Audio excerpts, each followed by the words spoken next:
Koneksi antar materi modul 1 oleh Radmi Kuswati. Sebelum saya mempelajari modul 1 ini, saya memiliki konsep tentang murid dan pembelajaran di kelas itu sebagai berikut.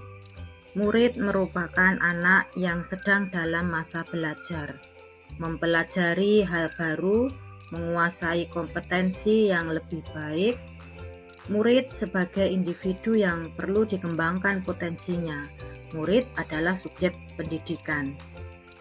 Pembelajaran di kelas merupakan kegiatan belajar mengajar. Di sana ada ruangan yang ditata secara berjajar. Ada guru dan murid yang melakukan aktivitas mengajari dan belajar. Ada komunikasi, ada tugas, ada peningkatan pemahaman.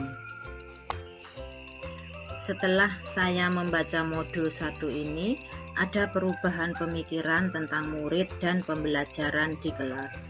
Murid itu ternyata perlu dipahami lebih dalam lagi.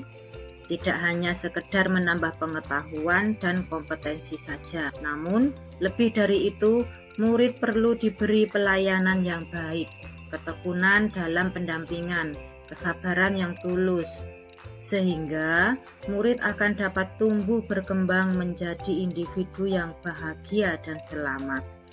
Apabila dia nyaman, bahagia, maka peluang menjadi bermanfaat ke masyarakat dan dirinya lebih besar.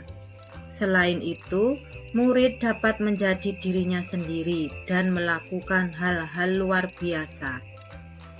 Pembelajaran di kelas tidak hanya sebatas yang terlihat secara fisik.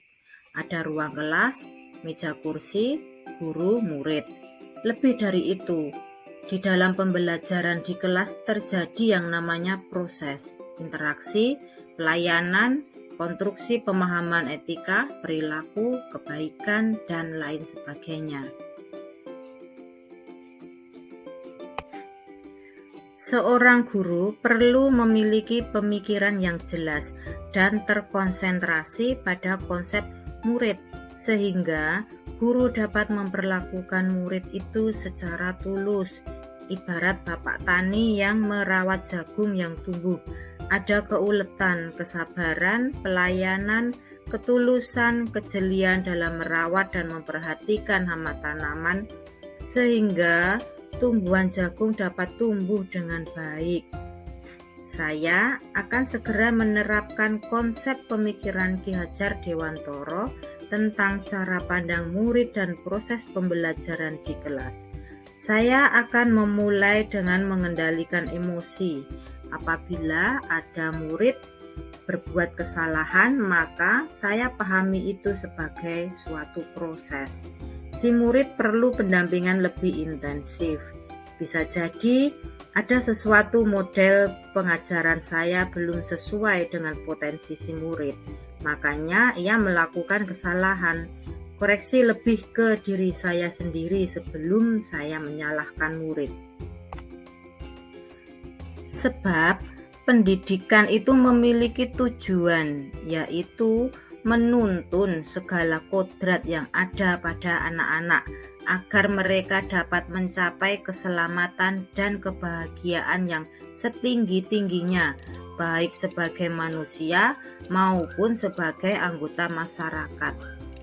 Oleh karena itu, pendidik itu hanya dapat menuntun tumbuh atau hidupnya kekuatan kodrat yang ada pada anak-anak agar dapat memperbaiki lakunya, bukan dasarnya ya.